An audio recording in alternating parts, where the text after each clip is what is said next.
Hey, Vine community, Jeff is back again. Jeff is back again from off the road. I know I popped my head in one day last week in between trips and then had to get right back out on the road on Wednesday and was out all until Sunday. So here we are Monday, back in the groove of things, getting back into work in a minute. Everything going on, but we had a great time. So I spent Wednesday, Thursday, and Friday at a work conference in Washington, D.C. Just a lot of running around in classes and stuff, nothing major there. I did acquire some records there, but that's going to be another story for another day. That's a friend that visited me, and that's a major haul, in my opinion, but I'm going to do that later once I get through everything. Left there on Friday and met my wife in Richmond, Virginia, hour and a half, 2 hours from here, and we go there rarely unless really needing to. So we're like, let's stop and spend the weekend. We don't really scout out the area much, and my wife got us a little Verbo place, and it was right in town, within walking distance of a lot of fun places. And then she scouted it out, and she said, "Man, there are like 7 record stores in a fairly close area." So that's where we're going to focus today. And what I've got is, I'm calling this the best of day one, part one, because we hit 4 stores on that first day and then 1 store on the Sunday. And so I wanted to break it up so I didn't show everything that I got and kind of tell the story of that. So we're out walking. We left our place. We walked. She said, there's one place within walking distance. We walked. We had some breakfast and we kept walking. Went and saw a park, and then went and saw the church where Patrick Henry gave his "Give Me Liberty or Give Me Death" speech. Took a little tour of that, went through and had them, give us a guided tour and tell us the whole story of everything that went down there. There's a graveyard there. We saw Edgar Allan Poe's mother.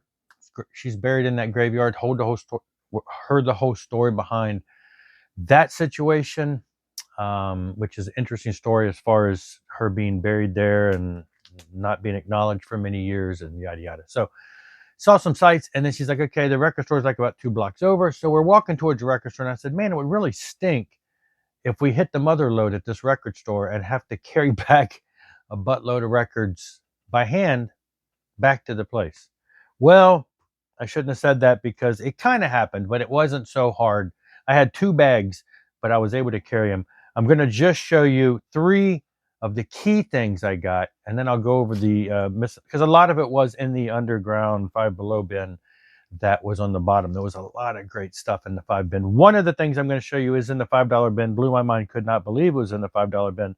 The rest of the $5 bin we're going to cover later. I flipped through. It was a fairly small store. They had 1 crate of metal. I saw a couple of things that were kind of nice in there. I picked up a couple of things in there. I'm going to show 2 of them today. And then I went through and they had rock and pop and hip hop. And while I'm doing that, my wife is on the ground going through the under 5 bin, and she's bringing me stuff. And then I started going through it once I finished, and I found a lot of great stuff I'm sure she would have missed because she wasn't attuned to some of that stuff. But what I did find, and this is what I thought I was going to walk out of the store only with this, and that's Wings of War by Iron Angel, 1986 German thrash speed metal band. I've seen people mention Iron Angel. I've never seen this stuff in the wild. This is a German pressing, I guess. I'm not sure if it was ever pressed in America, but I was just thrilled to find this. I'm like, oh, what do you know? Some obscure metal, in my opinion. And so, and the price was right. And it was in really clean condition. I brought this home and plopped it on. Didn't even feel like I needed to ultrasonically clean it. Sounds crisp and clear.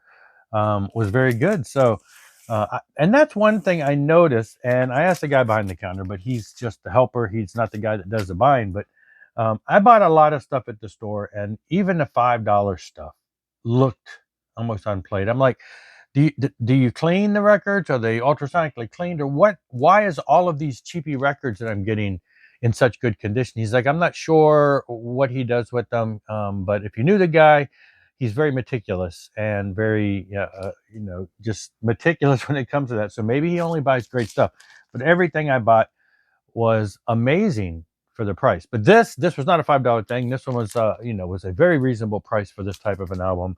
In the like $20. So I thought this was all I was going to come out there with.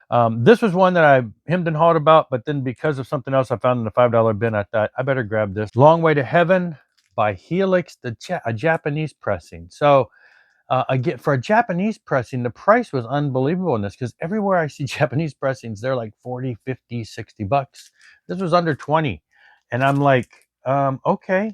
And of course, as with most Japanese pressings, it looked brand new. I brought it home, plopped it on, quiet, beautiful. And I did a quick comparison with that in my regular US version. And there was a noticeable difference in sound. This one was a bit louder and just warmer feeling, whereas this just kind of, I don't think they're remixed or anything, but it definitely is better sounding. So I was thrilled. So yeah, to pick up a Japanese pressing for that kind of price, I'm like, I better get that because I'm going to regret it if I don't. And now I can, get rid of this one, pass that one along to somebody. And so, and then I'm going to jump down. There were some other things in the regular rack, but I'll show those later. And they were all reasonably priced, but they'll come in a different time because as I'm flipping through the $5 bin, I'm just astounded at some of the stuff I'm finding for under $5. I mean, there was some things in the $3, but I'll show that later. But then I ran across another Japanese pressing, Head Over Heels by Headpins, 1985. Again, I already have this album. It's either the US or Canadian version. Canadian rock band. I saw them on tour. I saw them in not this album, but the one prior to this. They started getting kind of popular on MTV.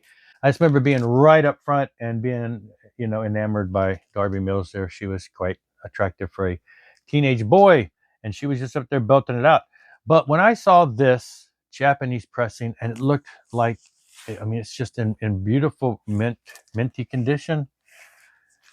I'm like, for $5, there's no way I'm not going home with that.